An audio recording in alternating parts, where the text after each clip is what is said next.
Hello everyone, আশা করি তোমরা সবাই খুব ভালো আছো আর আমিও খুব ভালো আছি। তো আজকে আমি তোমাদের সাথে কিছু ব্লাউজের ডিজাইন এবং কিভাবে ব্লাউজটাকে আয়রন করতে হয় সেটাই এখানে তোমাদের দেখাবো। তো পুরো ভিডিওটা দেখতে থাকো, আর যদি ভালো লাগে তো লাইক, কমেন্ট, শেয়ার আর সাবস্ক্রাইব করে দিও। তো দেখো, এখানে প্রথমেই আমি ডিজাইনগুলো শেয়ার করে নিচ্ছি, তারপর আমি আয়রন করে দেখাবো। তো দেখো, এখানে ব্লাউজটা আমি পাইপিং দিয়ে রেডি করেছি। এখন প্রায় বলতে গেলে প্রায় কাস্টমারই চাইছে যে পাইপিং দিয়ে ব্লাউজ তৈরি করতে চাইছে। দেখতেও ভালো লাগে পাইপিং দিলে, আর ফিনিশিং তো ভালোই আসে। তো দেখো, এখানে এটা একটু চৌকো গলা করে একটু ভি টাইপের করেছি, খুব ডিপ ভি করিনি।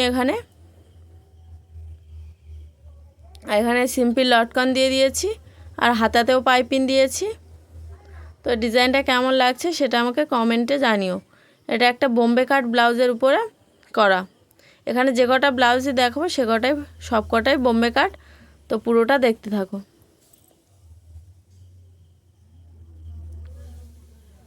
তো দেখো, এখানে এটা একটা গ্রিন কালারের ব্লাউজ, এটাকেও পাইপিং দিয়েই রেডি করেছি। ব্লাউজটা শাড়িটা লাল কালারের ছিল, তার মধ্যে সবুজের কাজ ছিল।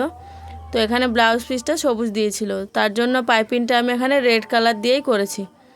তো দেখো, এখানে কেমন লাগছে এটাও কমেন্টে জানিও। এটাও বোম্বে কাটের উপর করা, গলাতেও পাইপিং দিয়েছি এবং আমি পিঠেতেও পাইপিং দিয়েই করেছি।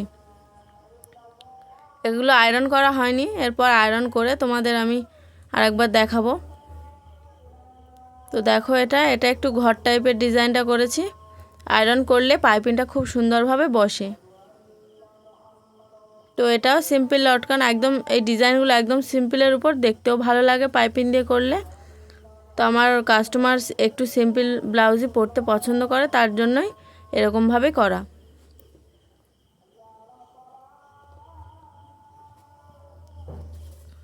আর যারা নতুন আছো তাদের জন্য তো এই ভিডিওটা খুবই হেল্পফুল হবে, কারণ আমি আয়রন কিভাবে করতে হয় সেটা আমি প্রপারভাবে তোমাদের দেখানোর চেষ্টা করেছি। তো একটু সঙ্গে থাকো, এরপর আয়রনটা করা আমি তোমাদের দেখিয়ে দেবো যে কেমনভাবে করতে হয়।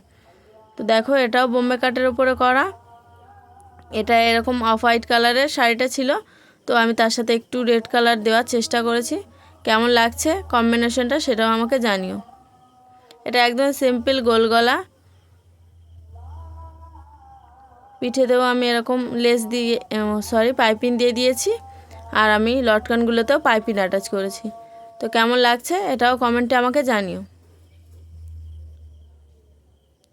আর তোমরা প্লিজ আমার ভিডিওটা একটু করে শেয়ার করো, যাতে আমারও একটু হেল্প হয় আর তোমাদের আত্মীয় স্বজনদের কাছেও যেন ভিডিওটা পৌঁছে যায়। তো প্লিজ সবাই একটু করে সাবস্ক্রাইব আর শেয়ার করো। তো এই ডিজাইনটা তোমাদের সাথে শেয়ার করলাম, এরপর তোমাদের আমি আয়রন করে দেখাবো যে কেমনভাবে আয়রন করতে হয়। এখানে আমি 5টা ব্লাউজ আয়রন করব, তো তোমাদের আমি একটা ব্লাউজ এখানে আয়রন করে পুরোটা দেখাবো, আর অফ ক্যামেরাতে আমি বাকিগুলো করে নেব। তো দেখো, কালারগুলো কি মিষ্টি লাগছে না দেখতে একসাথে সব কটা রাখতে। তো দেখো, এই ব্লাউজটাই তোমাদের আয়রন করে দেখাবো। এইটা একটা ওই বালিশ, যেটা ওই যে খাপের কাছে ওখানে এটা দিয়ে আয়রন করলে খুবই সুন্দর আয়রনটা হয়। তো তার জন্য এটা আমি এমনিই তৈরি করে নিয়েছি টুকরো কাপড় দিয়ে ভেতরে। তো তোমাদের আয়রনটা আমি দেখিয়ে দিচ্ছি যে কেমনভাবে করতে হয়। এটা একটা অর্গানজা শাড়ির ব্লাউজ পিস, একটু ফোলা ফোলা ভাব। তো এখানে তোমাদের তার জন্যই এটাই করে দেখাচ্ছি। প্রথমে আমি আমার যে হুকগুলো ছিল ব্লাউজে সেগুলো ওপেন করে নিচ্ছি। প্রথমে আমি পিঠের দিক থেকে আয়রন করব। প্রথমে পিঠটা আয়রন করব, তারপর সামনের পোর্শনটা আয়রন করব। তো দেখো, এখানে আয়রনটা একটু গরম করে নিচ্ছি। একদমই ব্লাউজ যখন আয়রন করবে তখন একদমই নর্মাল যে টেম্পারেচারটা থাকে সেটা দেবে, যেটা সিল্কের টেম্পারেচার সেটাই দেওয়ার চেষ্টা করবে সব সময়। তো দেখো, এখানে আমি যে সিল্কের যে একটা এখানে ভোল্টেজটা থাকে আমি সেটাই এখানে দিয়ে নিয়েছি, নিয়ে এই ব্লাউজগুলো আয়রন করে নিচ্ছি। কারণ এটা অর্গানজা, তো একটু পাতলা ধরনের আর ফেব্রিকটা এরকম ফোলা ফোলা ভাব থাকে, তার জন্য আমি এটা দিয়েছি, যাতে না ব্লাউজগুলো যেন না আয়রনে ধরে নেয়। তার জন্য একটু তোমরা সাবধানে সবসময় যখন কাজ করবে এইসব কাজ, তো একটু সাবধানে কাজ করার চেষ্টা করবে, যাতে কাস্টমারেরও কোনো অসুবিধা না হয় ব্লাউজের ক্ষেত্রে। তো তার জন্য একটু ধীরে সুস্থে এগুলো কাজগুলো করতে হয়। তো দেখো এখানে আমি আস্তে আস্তে এখানে করে নিচ্ছি পুরোটাতেই। আর একটু ভালোভাবে ধরে ধরে আয়রন করার চেষ্টা করবে, তাতে এই যে যে ভাবগুলো আছে, এই যে পাইপিনের ধারগুলো, সেগুলো ভালোভাবে এখানে বসবে। তো দেখো এবারে হাতটা করব। তো সেম ওখানেও একটু ধরে ধরে হাতটাকে আয়রন করে নিচ্ছি।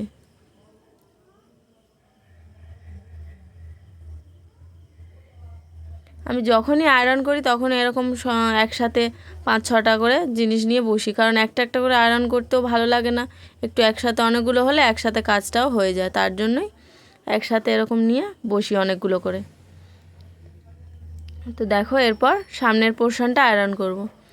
তা যে আমি যে এখানে বালিশটা করে রেখেছিলাম ছোট্ট মতো যে বালিশটা, তো সেটা এখানে আমি খাপের যে ভাঁজটা আছে ওখানে আমি এটা ঢুকিয়ে দেব। তো দেখো এরকম হলে আয়রন করতে খুবই সুবিধা হয়, আর এই যে এখানে যে ফোলা ভাবটা সেটাও থেকে যায়। তো দেখো এখানেও আস্তে আস্তে আয়রনটা আমি করে নিচ্ছি। যারা নতুন আছো তাদের জন্য তো খুবই ভালো ভিডিও হচ্ছে, তো তোমরা পুরোটা দেখো স্কিপ না করেই।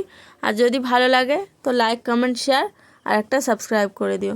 আর অবশ্যই সাবস্ক্রাইব বাটনের পাশে যে বেল আইকনটি থাকবে সেটা অল করে রেখো, যাতে যখনই আমি ভিডিও আপলোড করব যেন সবার আগে তোমাদের কাছেই পৌঁছে যায়।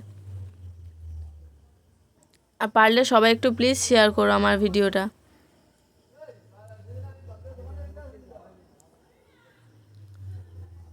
তো দেখো এই পার্টটা আমার করা হয়ে গেছে, সেমভাবে আমি এই পার্টটাও করে নেব। দেখো আয়রন করার পর কেমন কি সুন্দর ফুলে আছে না? তো এর জন্যে এই বালিশটা করা। এই বালিশটা তোমরা ঘরেই করে নিতে পারবে টুকরো কাপড় দিয়ে। তো দেখো এখানে আমি ধীরে ধীরে পুরোটাতেই আয়রন করে নিচ্ছি। যখন একটু আয়রনটা মনে হবে যে গরম হয়ে গেছে, তো যে এই জন্য আমি এখানে একটা বেডশিট, পুরনো বেডশিট, এটা সবসময়ের জন্যই রাখি আয়রন করার ক্ষেত্রে। তো এই বেডশিটটা আমি রেখেছি, তাতে একটু করে আয়রনটা একটু ঘষে নেবে, তাতে একটু গরম ভাবটা কমে যাবে। নাহলে তোমরা একটু সুইচটা অফও করে দিতে পারো। এরকমভাবেই আয়রনটা করবে, যাতে না একদম কোনো জায়গায় পুড়ে টুড়ে যায়। পুড়ে গেলে তোমারও একটা ক্ষতি হয়ে যাবে, আর কাস্টমার তো অবশ্যই তোমার উপর রাগারাগি করবে। তার জন্যই সব কাস্টমার তো আবার সমান হয় না, কিছু কিছু কাস্টমার বোঝে যে কাজের ক্ষেত্রে হতেই পারে। তো এর জন্যেই একটু ধীরে ধীরে কাজটা করতে হয় সব কাজ। তো দেখো এখানে আমি হুকটা লাগিয়ে নিচ্ছি, আমার পুরোটাতে আয়রন হয়ে গিয়েছে। এরপর আমি আবার ভাঁজ করে আবার আয়রন করব। এখানে যতগুলো ভাঁজ ফেলবে ততবার আয়রন করার চেষ্টা করবে, তাতে ব্লাউজটা খুবই ভালোভাবে বসবে। তো দেখো এখানে ফের আমি আরেকবার আয়রন করব।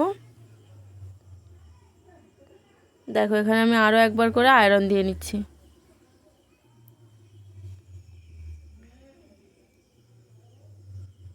এইসব কাজ একটু ধৈর্য ধরেই করতে হয়, তাতে ভালো তো হবেই ফিনিশিং, তার সাথে তোমার আয়রনটাও ভালোভাবে বসবে এখানে। তো দেখো এখানে আমি আরেকবার ভাঁজ দিয়ে এখানে আয়রনটা ফের করে নিচ্ছি। আশা করি আমার এই ভিডিওটা তোমাদের ভালো লাগলো। আমি খুবই ডিটেলসে বোঝানোর চেষ্টা করেছি যে আয়রন কিভাবে করতে হয়। তো প্লিজ সবাই তোমরা একটু ভিডিওটা পুরোটাই দেখো। আর তোমরা এরপর কীরকম টাইপের ভিডিও দেখতে চাইছো সেটাও আমাকে কমেন্টে জানিও। তো আমার ভিডিও করতেও সুবিধা হবে, আর তোমাদের পছন্দটাও আমি জানতে পারবো। তো একটু প্লিজ সবাই একটু করে সাজেস্ট করো।